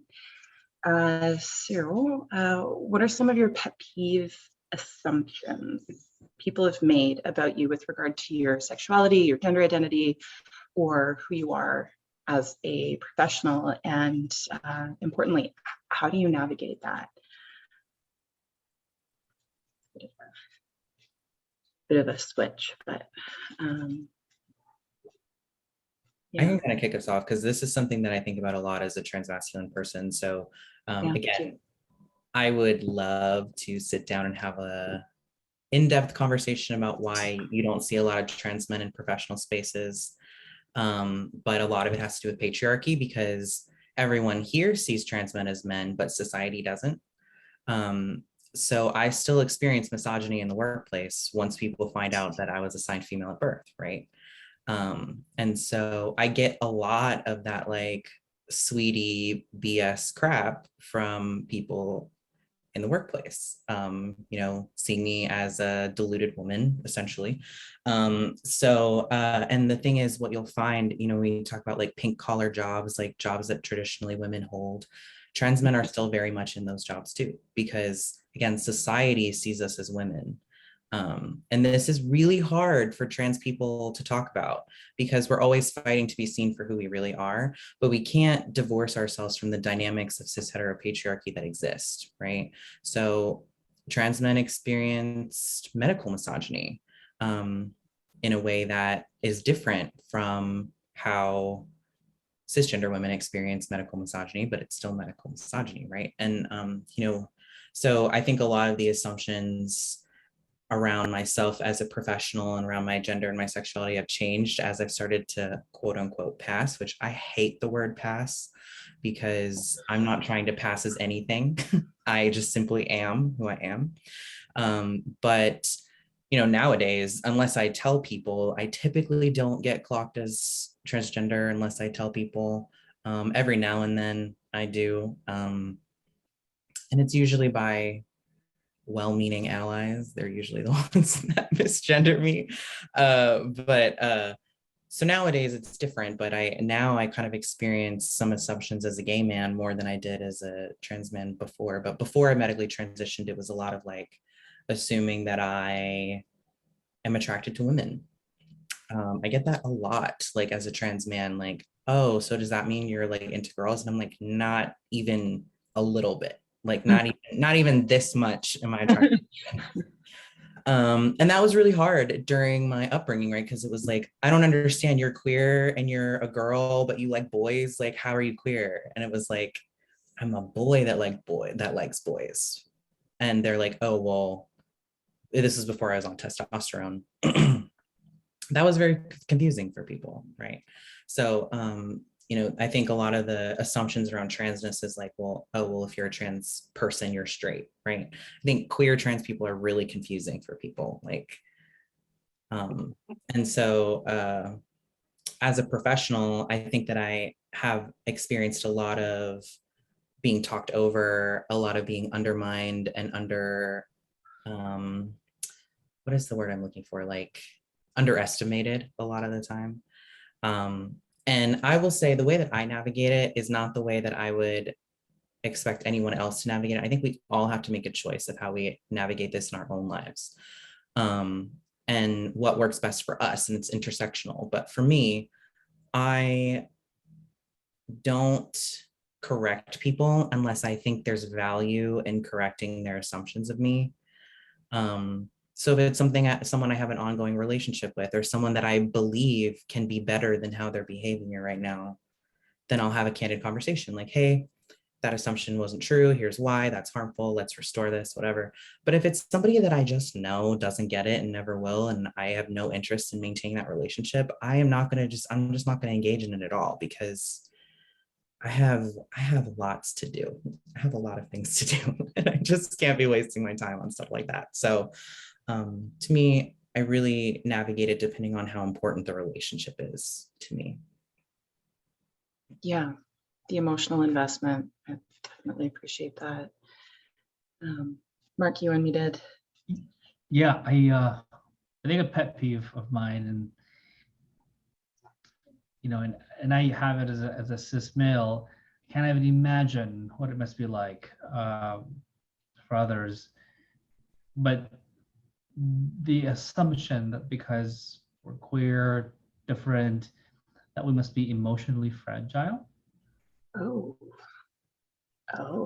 And where people feel like they have to dance on tippy toes, and that they don't want to offend us. And I'm like, no, I can give it as badly as I can take it. So you should be treated differently just because of X, Y, and Z. And it's that I think that, you know, when I see it, and especially when I see it done to others, drives me bonkers.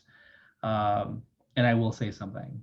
So, you know, obviously not in public, but still, it is a pet peeve, and I deal with it by modeling the kind of behavior that I think should exist, and then B, educating people, right, after the fact, and just letting them know, like, no, those were not the right words to use, and no, you didn't have to treat them that way.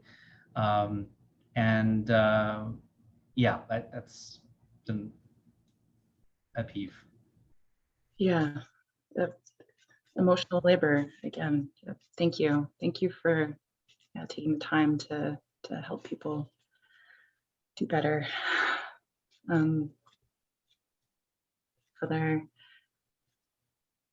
feel like Madison, I feel like no, I had forgotten what I was going to say, and then I remembered. Yeah, also not a fan of the word passing.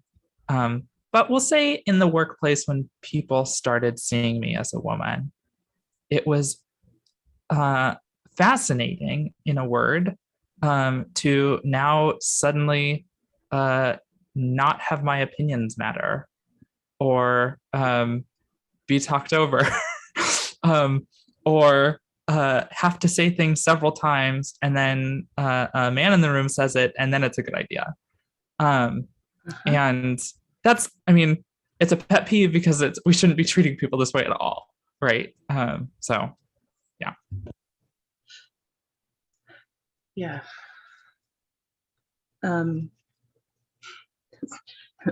It's close to home. I'm like thinking about all of the times that these have happened to me. So I'm just being super cognizant of time here. There is one other question that is kind of a similar segue, but Taryn, do you want to look at some of the audience questions before we come back to that one? I haven't taken a look at Slido, so I want to make sure that we're including some of those as well. What do you think? Yep. Let's do share screen. Okay, excellent. I did take a little sneak peek, but our number one question, tied with another question, is how do I get my coworker V to start sending me snacks? This is an anonymous question. I did not submit it, so this is not my fault. But V, do you want to answer that at all briefly? 10 seconds or less. How do we get you to send us snacks? Not gonna mute. No. Oh, sorry, I remuted you. Go ahead. Oh no, you're totally fine. No, I mean, I guess. You're such a good Send them your address. I mean, I mean, one, I would need your address, but you can join Pantheon's community spaces to start. That would be great. So there are links to join our Slack and forum, and yeah, we can always send around swag. We have a lot of Pantheon swag to share. I love you, V. You're the best. All right. So our top question is, what advice would you give someone who wants to come out as LGBTQIA to their coworkers for the first time? Let's have like two people maybe answer this. Yeah. The first thing that comes to my mind, because it's what helped me, is don't feel like you have to do it to everybody all at once at the same time. There is no requirement to climb onto the rooftops and shout it to the world. You can choose the people. Vaughn, I think you just said this, or maybe it was Mark.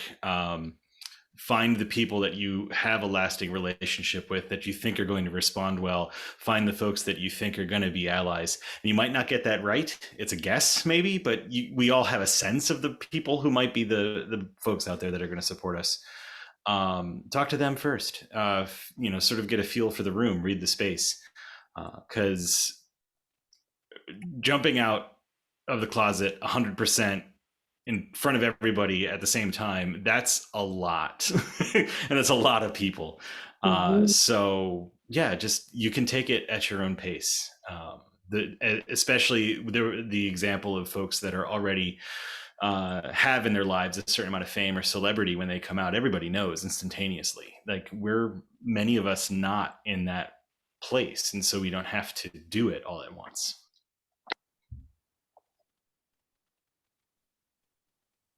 I don't know that this advice is good for everyone necessarily, but I'll talk about my experience. I typically don't come out, or I always come out. It's just like, I just mention it. Like, I mention my wife, or I mention things we did. I purposely put myself in spaces where I know it's not going to be that big of a deal, but I kind of take the approach like, well, I shouldn't have to come out to you.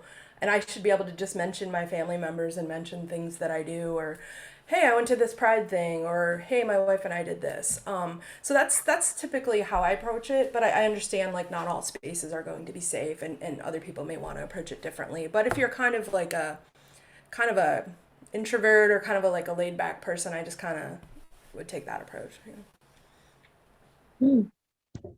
Very quickly, on the flip side, I did the exact opposite as what Dash is recommending. And that was just, again, because it was like, well, I want to change my name and pronouns, and I want everybody to change them. And so I'm just going to email everyone.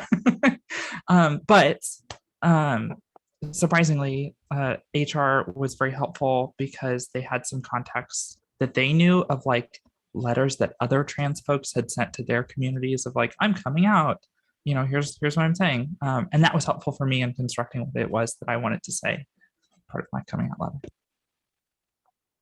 Ooh, I know we said we're going to get 2 folks, but I see that V and Vaughn are both talking about, like, not liking the concept of coming out.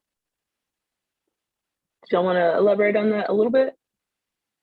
Yeah, this is interesting, because this came up in a conversation I was having with my cousin earlier, but I was just like, talking to her about, the whole idea of coming out. I feel like it's just very problematic in a lot of ways. And I personally think that we're all just human beings, and it shouldn't really matter, how we identify or who we love. I mean, it's like we don't expect heterosexual people to come out. So I don't know why we need to. I hope in, like, an ideal world in the future, like, there won't be a need, like it won't matter, and everyone will just be equal. But I feel like we're a very long road from that.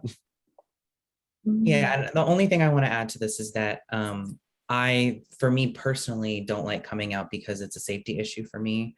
And there are a lot of spaces where I don't want you to know that I'm trans, because you're automatically going to start treating me differently. But I think coming out is intrinsically reliant on a society that considers cisgender heterosexual relationships as normative.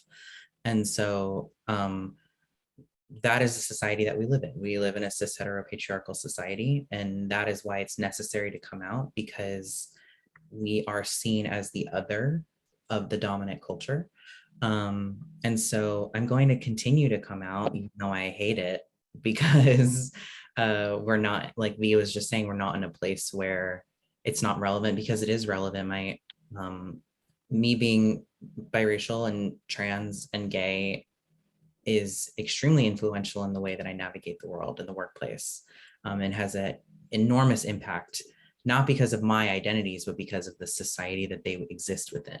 You know what I mean? I don't know if that makes sense. But I try to approach this from a very personal perspective. And for me, because obviously all of our situations are different. When I first came out to my family, and I'm approaching it from that side, my family, it was because I was about to go abroad. I was going to work in our embassies in the Foreign Service, the State Department. And it was right after 9/11. And so there was a lot of what could happen to you as an American, government agent abroad. And I wanted somebody in my life, and at the time that was my mom, to know the whole me. That should something happen to me while I was abroad, that there was somebody in this world that knew the complete me. And that was me. And not everyone's going to need that feeling or have that safety to do that. But what I encourage is for you to ask yourself, if you haven't come out yet, to find out what is important to you, what is your need at this time, and then meet that need. I know for me, if I could share from my perspective, especially for me being like a Black woman, like sometimes in my community, it's not as welcome or safe to like disclose things. So I'm also like in a straight passing relationship in my life. And so sometimes like I come in, right, and I'm just in conversations with people and then they'll say something and I'm like, oh, you thought we were all straight here? Guess what's up? So I just like to like kind of ambush people like with their heterophobic or heteronormative, homophobic, transphobic stuff. And they're like, oh shit, it's an ally. So it's like, yes, I'm here. I just realized it's being recorded and I'm being goofy. But what I am trying to convey there is that sometimes for political purposes, I choose where I'm open and where I'm not. And that way I can advocate for my fellow folks in the community in incognito mode. Moving on to our next question. Faking you ask it. I swallowed down the wrong pipe. Sorry. Absolutely, you got it. Are there LGBTQIA plus open source projects you'd recommend that people can contribute to?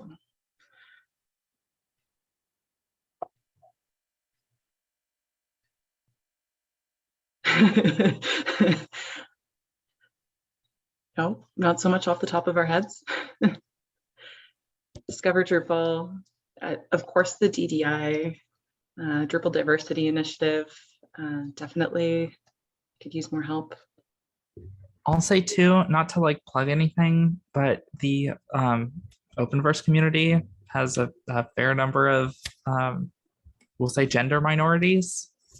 So if you're, I can't speak to like LGBTQ plus specific open source projects, but yeah, Openverse and then some of the other projects I'm involved in are hilariously named. Open Oversight is another one. And yeah, just those two I would recommend. Openverse, OPENVERSE. Julia, very kindly, they posted a link in the chat. Oh, perfect. And Open Oversight? I'll post something. Thank you.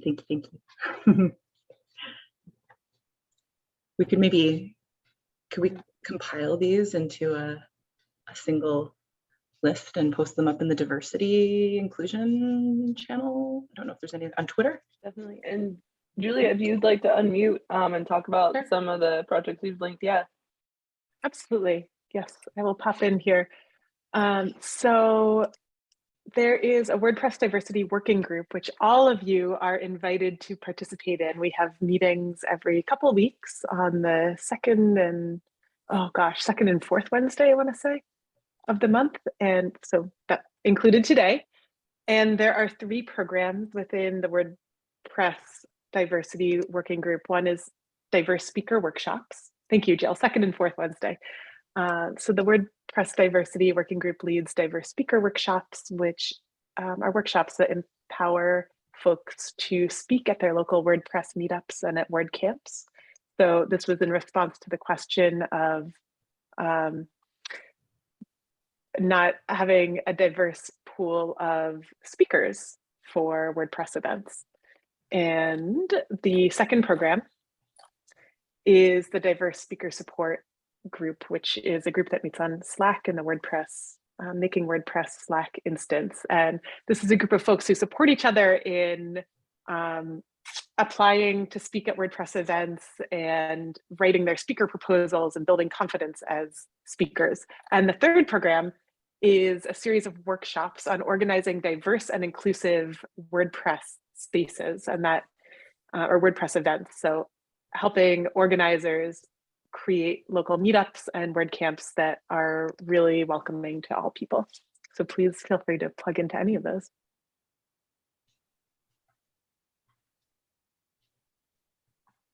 Speaking of practice speaking, there's also a diversity camp coming up this fall. Yeah. What is that? We have our Drupal Diversity and Inclusion Camp that's coming up.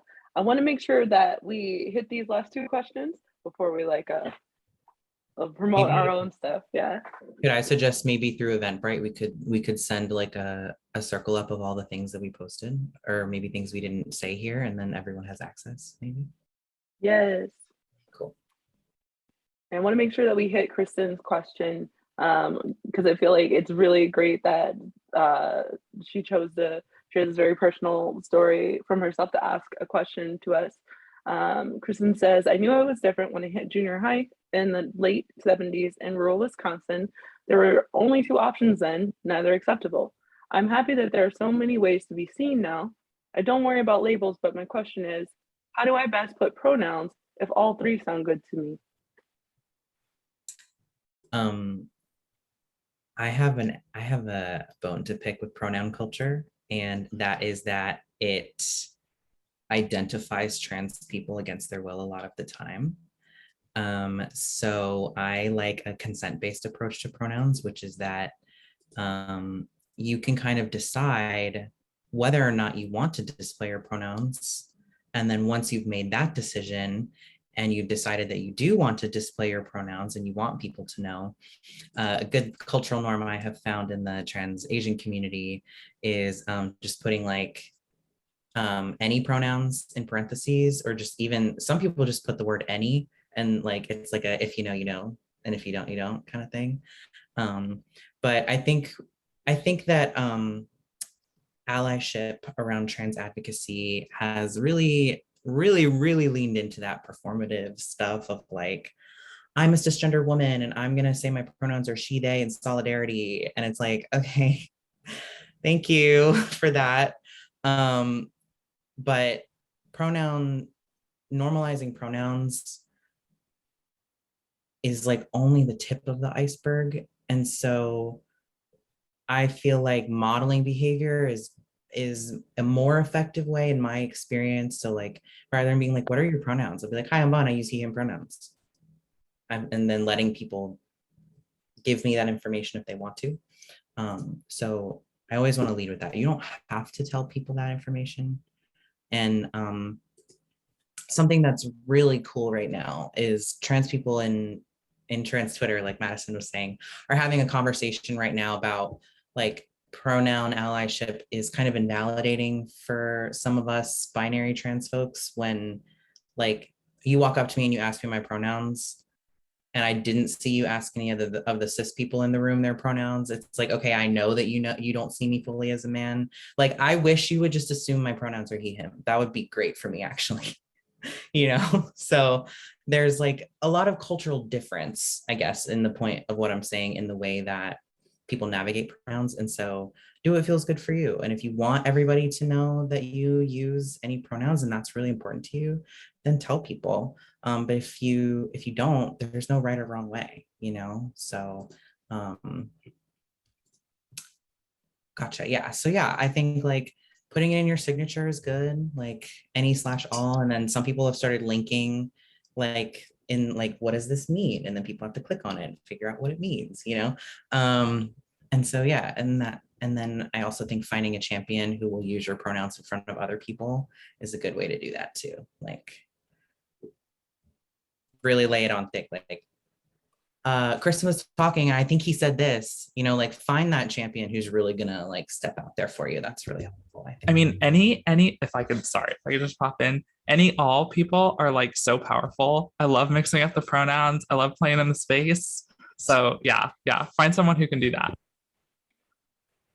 If I can chime in, I actually hate pronouns, kind of, sort of.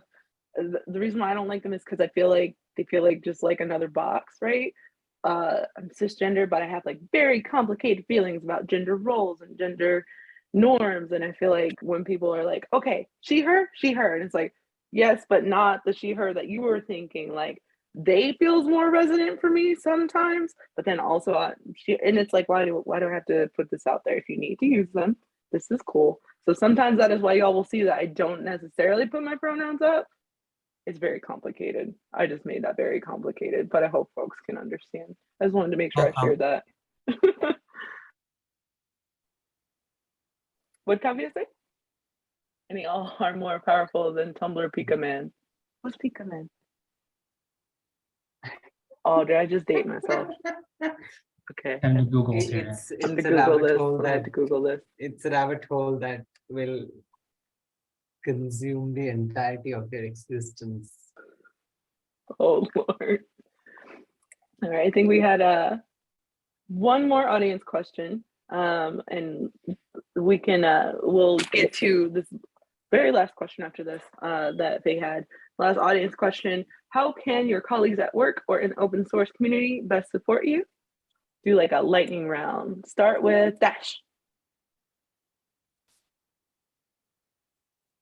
I was not prepared to be first. Sorry. Yeah, no, that's okay. Honestly, the chiefest thing, and it comes from the pronouns question we just had, I think it comes from all of the different ways that we identify and that we've talked about our identities, is to listen carefully and use mirroring language. If you hear me talking about myself in a specific way, take that as a cue that that's how I want you to refer to me. That doesn't have anything necessarily to do with an open source space. That just has to do with space. Like that's, and it requires a way of listening that is a little bit different than I think we usually do when we're hearing in an attempt to respond, as opposed to hearing with an attempt to like learn about a person. So that's a good skill to practice. Madison. I'm going to use a lot of exclamation marks. So be okay with me using a lot of exclamation marks. Melissa. Oh, this is a tough one. For me, I already feel pretty supported. So I would just, as a cisgendered lesbian, but maybe y'all can support me and help me learn, like, what else, the diversity within our community, just, like be open to that. I also, came out in the 90s as well. So I feel like I just, I just want to, it's kind of goes to that question we haven't asked yet, but I could use a little help in that space as well, I think. So yeah, I'm here. Oh yeah. My favorite sentence to say for a question like this, because I've been asked this a lot of times, you do not have to understand somebody's identity to respect it. And I think that, somebody told me this and it made a lot of sense to me. Vaughn. The biggest piece of advice I can give is similar to what everyone else has said, but take the time to get to know people intrinsically beyond what your assumptions are of their identities. So if you get to know me and understand me as a man who is gay, you won't make mistakes with my pronouns or talking about my partner because you'll know me. And I think that's true of all queer people. Like if you just take the time to really get to know people and their authenticity, you won't misgender them. It just, and you won't say weird homophobic things. Like, so that's my biggest piece of advice. Mark.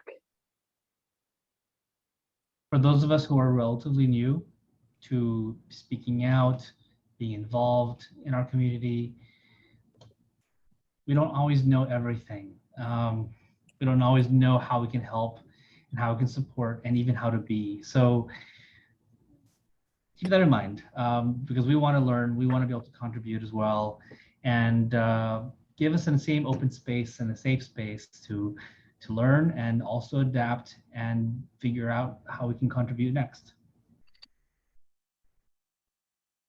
I feel like that's a really good segue into the last question, which, yeah, thank you. This one's really important. This one's really close to home for me. I've been on both sides of this. Part of the reason I use she or they is because it's just so uncomfortable for me to be asking people to use they, and it's just easier. It's just easier. So this question is, people fumble with the unfamiliar, and it can be really uncomfortable, even with within our own community.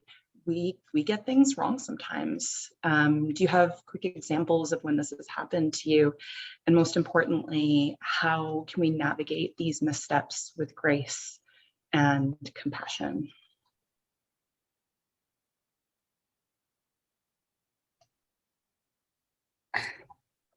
Yeah. I only have two modes. I either explode or I run away. Yeah. Yeah. I feel that. I felt that. Yeah. This is, oh, sorry. Yeah. Yeah, this is definitely in the space that Vaughn has like mentioned a lot, but the like well-meaning ally will tend to say things or like ask questions that are really weird. And so what I tend to do in those scenarios is I just like ask the question back at them. So I'm like, I just want to confirm, you're asking me this and I'm rewording it. So like I had someone I knew who was like, she's known me for several years, and she was like, so when you introduce yourself, do you like tell people you're trans? And I just said, you're asking me if when I introduce myself, I say, hi, I'm Madison, I'm trans. Is that what you're asking me? And then she paused and she was like, oh, okay, I guess like you wouldn't do that. So just reflecting that, I find can be good, because people's like immediate reactions, like Steph had a coworker, or my wife had a coworker when they talked about, or when my wife like said, oh, like my wife is transitioned, they asked about my genitals. And so Steph was like, I don't know why you're asking about my wife's genitals. And I was like, oh, wow, I probably shouldn't have done that. So I love this answer. Thank you. So I'm so glad we took a couple extra minutes to ask this one. I would say, I think that so I'm a DEI practitioner by trade, like I mentioned. And I think that it is, and again, I'm speaking from my own experience, that it is disingenuous to assume that people are as ignorant as they are projecting themselves to be in 2022, right? So there's so much information out there now, and it is at the touch of a button if you wanted it. And so while I agree that let's be gentle with people who want to learn, I 100% agree with that. But also, I don't want to insult anyone's intelligence by not believing that they're capable of doing that work. Like, you don't need to ask me. You're asking me because you feel safe to ask me, and that's beautiful, and I'm really happy about that. But I know that you know how to find the answer. So what I typically do is I try to like take the labor off of those of us who are experiencing that harm. So like I do this work professionally, I do this kind of education professionally, and I get a lot of questions like, well, I never heard that before. And I'm like, okay, well, I would ask you to interrogate why you've never been in a space where this information has been exposed to you. What kind of spaces are you navigating that you've never heard this before? What kind of spaces can you enter into to expose you to this kind of information, so you don't have to ask the trans person that you're friends with this question, So I truly in my spirit believe that every human being is capable of change and of doing this work and showing up and learning. Especially professionally, we all have those skills. We're in a tech space. I know you know how to use Google. Come on, and so I really do think, I truly believe in my spirit that it is insulting to other people's intelligence that they're not able to locate that information and learn. And like, you don't have to put the labor on the queer or trans person that you know. I just don't think that you have to do that, So I try to like give those resources as much as possible, and also empower people to seek that out, right? Like, oh my gosh, like, do trans people like have to what kind of surgery do you get? And it's like, bestie, I know you don't need to ask me that question, So actually, okay, I was gonna say, so I love the conversations that I have with Vaughn, because I think, Vaughn, we've discussed, like, I take like kind of the other angle to these conversations with folks. I grew up in a small town that had 8,000 people, and there was initially one Black family. I'll let you guess which one was there, right? And then another Black family moved in, right? And so I have been in lots of situations where there are people who do not know how to Google, where they don't know like what kinds of questions. If I can like relate it to like some of the lived experiences that I've had, right? My friend Virginia, anytime I got my hair done, wanted to touch my hair. And so one day I looked at her and I said, and I'm sorry, my friend Virginia was a white girl with blonde hair. I looked at her and I was like, Virginia, can I touch your hair? And she's like, well, why would you want to do that? That's kind of weird. I'm like, because you touch my hair all the time, Virginia. Like, so yeah. And I want to make sure to acknowledge that Vaughn is saying in the chat, yeah, my answer is very specific to the tech space that we're in. You know, for me, like navigating all the different venues and avenues of my life, and even folks in tech, I've noticed having, so the question is like, how do you navigate those situations and queries that people have, like whether you've done it or somebody else has done it? I try to remember a moment of vulnerability. So for a long time, I had a hard time both understanding and accepting trans identity. Thankfully for me, I had another Black queer woman that was willing and able to mentor me and help me navigate those things. And I was able to understand that my rejection was rooted in like these white supremacist notions of who was and was not a woman defined on white womanhood. And that my struggle was not with other trans women, it was with the system that pits all different types of women and people of different genders against each other. And I actually remember a time I go to a Unitarian Universalist church, which is very welcoming for the most part, but I asked a question about the notion of a female mind, because, you know, for me as a person, like being constantly shoved into this box of what a female mind was, I rejected that for myself, so I didn't understand the construct for others. And I remember how I felt when I asked folks that I thought I was safe with on a knowledge journey with the question about that. Folks wanted to cancel me, and it was mostly white folks in my church, and it took another Black woman being like, hey, come here, we're going to have a conversation about this, and that person having that patience for me. I do agree with Vaughn, like there are people that should know better and know how to educate themselves about these things. And I remember when I was in a space where I needed to have someone meet me where I was at. So there are times where I extend that grace to others. Most importantly, however, I think it's important for those of us who are LGBTQIA plus to understand and put up our boundaries for when we want to partake in that labor and when we do not. And for some of us, that is never. And that is also okay. So I hope I augmented what you said, Vaughn. Not opposed. Yeah, that's exactly what I was saying, is that if you're in an environment with a lot of highly capable professionals, they can Google what transgender means. That's really the root of what I'm saying. But I agree, like sometimes you got to meet people where you're at, but maybe I'm not the one to meet you where you're at. But maybe I am sometimes, depends. But I 100% agree. And I'm always grateful for your vulnerability and being able to share where you struggle, because a lot of people don't do that. And I put a book in the chat that I think everybody should read, and it's called We Will Not Cancel Us. Check it out.